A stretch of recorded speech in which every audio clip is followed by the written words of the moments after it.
And we begin with what's expected to be a heated debate. In just a couple of hours, the San Diego City Council set to vote on the controversial unsafe camping ordinance. Thanks for being here at 6 a.m. I'm Eric Connor. And I'm Dana Marie McNichol filling in for Netta Arampur. Now, if passed, the ordinance would ban encampments in virtually all public spaces when there are shelter beds available. CBS 8's Chris Groh, he's live downtown with what supporters and critics are saying about the proposal. Chris?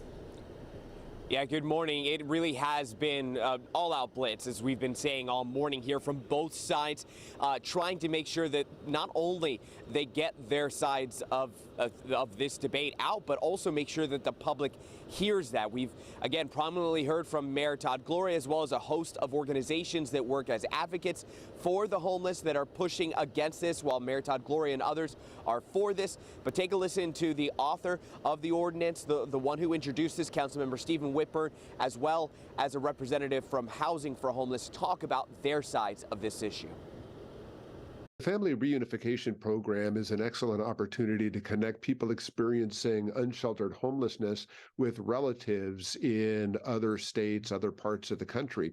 Oftentimes, those relatives are more than happy to welcome the individual into their home and provide them with the care they need. The Housing Commission, there's this false narrative that people keep turning down services, and it's actually not true. The Housing Commission has proven that. For every 100 people who say, yes, I want to go into shelter, only 30 get in. And so you heard there Councilmember Stephen Whitburn talking about a provision there of the ordinance, talking about family reunification. But then you also heard as well from Joanne Stanley with Housing for Homeless talking about the fact that there are people who are being pushed away from services, or being turned away, I should say, because there's simply just not enough beds, or the system is overwhelmed. Now, as for the ordinance itself, it would prohibit tent encampments in all public spaces throughout the city if shelter beds are available. But there's another provision here.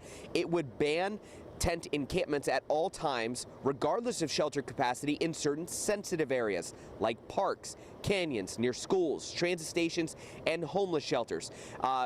The city council members, as well as Mayor Todd Gloria and others, have recently highlighted the dangers and negatives of encampments at several media briefings, such as fire risks in canyons. But opponents point out that the system is overwhelmed and that a ban like this doesn't solve any real problems. It just moves the people and essentially makes being homeless illegal.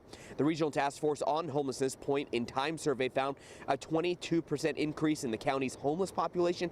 However, they also just recently released a letter in opposition to the encampment ban. They claim the real need is for shelter beds. Now, the City Council will be meeting at 10 a.m. and CBS 8 will be covering the vote, the discussion, the debate, all aspects of this ban as they come forward. Eric and Dana Marie. Thanks, Chris, with that update. Some critics have questioned whether the ordinance is even legal. A retired judge tells us it could face challenges based on similar cases. In Santee, there is an ordinance that prohibits camping along the San Diego River because of the public safety concern of pollutants running into the river. And there are other public safety exceptions that allow absolute bans, but this one is pretty broad. Retired Superior Court Judge Laura Hallgren says if a legal challenge is brought forward, it may take the U.S. Supreme Court to decide where and when the ban applies.